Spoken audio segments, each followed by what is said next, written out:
Welcome to my YouTube channel Shyamali tutorial. আজ class 11-এর বাংলা বিষয়ের পুঁই মাচা গল্প থেকে বেশ কিছু গুরুত্বপূর্ণ প্রশ্ন উত্তর নিয়ে তোমাদের সামনে হাজির হয়েছি। আশা করি তোমাদের জন্য খুবই উপকার হবে এবং প্রশ্নগুলো তোমরা কমন পাবে তোমাদের পরীক্ষায়। চলো শুরু করি। প্রথম প্রশ্ন, কি ভাবিয়া অন্নপূর্ণার চোখে জল আসিল? জল আসার কারণ কি? উত্তর হবে অকারণে খেন্তিকে বকাবকি করায়। পরের প্রশ্ন, পুঁই মাচা গল্পটি শুরু হয় কোন ঋতুতে? উত্তর হবে শীত ঋতুতে। খেন্তির বয়স কত? 15 বছর। অন্নপূর্ণা মাথায় কোন তেল মাখছিল? উত্তর হবে নারকেল তেল। পরের প্রশ্ন, অন্নপূর্ণা কোথায় বসে মাথায় তেল মাখছিল? রান্নাঘরের দাওয়ায়। সহায়হরির বাড়ির উঠোনে কোন গাছ আছে? বাতাবি লেবুর গাছ। পরের প্রশ্ন, শ্রীমন্ত মজুমদারের ছেলেকে তার কুকর্মের জন্য মেরেছিল? উত্তর হবে কুম্ভকার বধূর আত্মীয়রা। পরের প্রশ্ন, শ্রীমন্ত মজুমদারের বাড়ি কোন গ্রামে? মণিগা। পরের প্রশ্ন, সহায়হরি রস এনেছিল কার কাছ থেকে? উত্তর হবে তারক খুড়ো।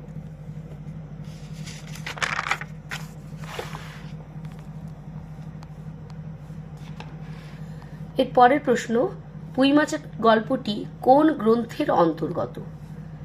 মেঘমল্লার গল্প গ্রন্থ। পরের প্রশ্ন, গল্পের শুরুতে সহায়হরি রস আনার জন্য স্ত্রীর কাছে কি চেয়েছিল? বাটি কিংবা ঘটি। পরের প্রশ্ন, স্ত্রী অন্নপূর্ণার কথা অনুযায়ী সহায়হরি কিভাবে দিন কাটাতো? মাছ ধরে আর রস খেয়ে। পরের প্রশ্ন, খেন্তিকে কে পুঁইশাক দিয়েছিল? রায় কাকা। গায়ে কি গুজব রটেছে জানো? গুজবটি কি ছিল? সহায়হরিকে এক ঘরে করা হবে। পরের প্রশ্ন, কালীময়ের চণ্ডীমণ্ডপে সহায়হরির ডাক পড়েছিল কখন? উত্তর হবে বিকালে। কি কাণ্ডটাই না করলে, কে কাণ্ডটা করেছিল? কেষ্ট মুখুজ্জে। পুঁইশাকের সঙ্গে খেন্তি কি নিয়ে বাড়ি ফিরেছিল? চিংড়ি মাছ। জঞ্জাল প্রাণপণে তুলিয়া আনিয়াছে। এখানে জঞ্জাল বলা হয়েছে পাকা পুঁই ডাঁটাকে। পরের প্রশ্ন, কালীময় ঠাকুর খেন্তির বিয়ে ঠিক করেছিল? উত্তর হবে শ্রীমন্ত মজুমদারের ছেলের সঙ্গে। পরের প্রশ্ন, সহায়হরিদের এক ঘরে করা হবে এই কথা কেন উঠেছিল? উত্তর হবে খেন্তির আশীর্বাদ হওয়া সত্ত্বেও তার বাবা বিয়ে ভেঙে দেয় এই কারণে। পরের প্রশ্ন, আমরা বসে বসে দেখব এ তুমি মনে ভেবো না। কি দেখার কথা বলা হয়েছে? উত্তর হবে আশীর্বাদ হওয়ার পরেও বড় মেয়ের বিয়ে না হওয়া। পরের প্রশ্ন, খেন্তির জন্য যে পাত্র দেখা হয়েছিল তাদের আর্থিক অবস্থা ছিল? উত্তর হবে সঙ্গতি সম্পন্ন। পরের প্রশ্ন, খেন্তির বিয়ের যোগাযোগ করেছিল সহায়হরির দূরসম্পর্কীয় আত্মীয়। পরের প্রশ্ন, 3 কাল গিয়েছে 1 কাল আছে বলেছিল অন্নপূর্ণা। সহায়হরির 3 মেয়ের নাম হল খেন্তি, পুঁটি ও রাধি। পুঁই মাচা গল্পের প্রধান চরিত্র খেন্তি। পুঁই মাচা গল্পটি প্রকাশিত হয়েছিল প্রবাসী পত্রিকায়।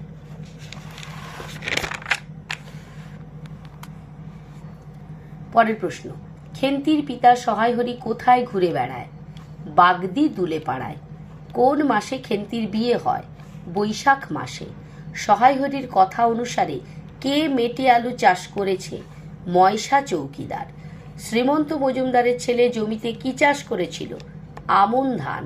কেষ্ট মুখুজ্জের মেয়ের বিয়ে হয় হরির ছেলের সঙ্গে। খেন্তির সঙ্গে শ্রীমন্ত মজুমদারের পুত্রের বিবাহের সম্পর্ক ঠিক করে দেন কালীময়। পৌষ সংক্রান্তিতে অন্নপূর্ণা মেয়েদের জন্য কোন পিঠে বানিয়েছিল? পাটি সাপটা।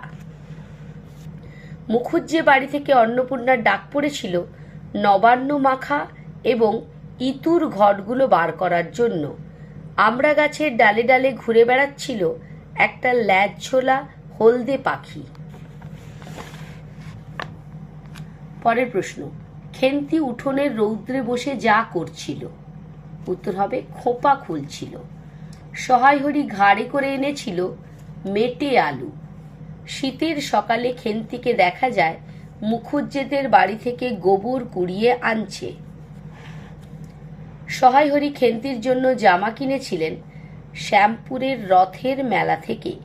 খেন্তির জন্য সহায় হরির কিনে দেওয়া জামার দাম ছিল 2.5 টাকা। রান্না করার সময় অন্নপূর্ণার মনে পড়েছিল বড় মেয়ের মুখের কাতর দৃষ্টি।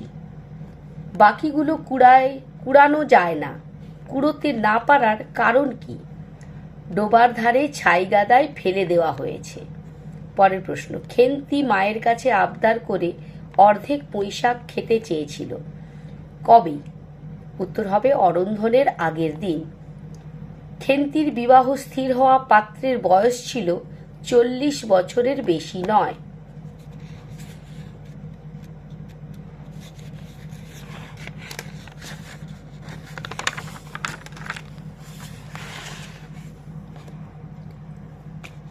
পাত্রটি ছিল দ্বিতীয় পক্ষের। খেন্তি মারা গিয়েছিল ফাল্গুন মাসে। খেন্তির যে রোগ হয়েছিল সেটি হলো বসন্ত। খেন্তিকে তার শ্বশুরবাড়ির লোকেরা কালীঘাটে রেখে এসেছিল সহায় হরির দূরসম্পর্কের এক বোনের বাড়িতে। পরের প্রশ্ন, খেন্তির করুণ পরিণতির জন্য দায়ী? উত্তর হবে সমাজ ব্যবস্থা। এই ছিল 50টি গুরুত্বপূর্ণ প্রশ্নের উত্তর।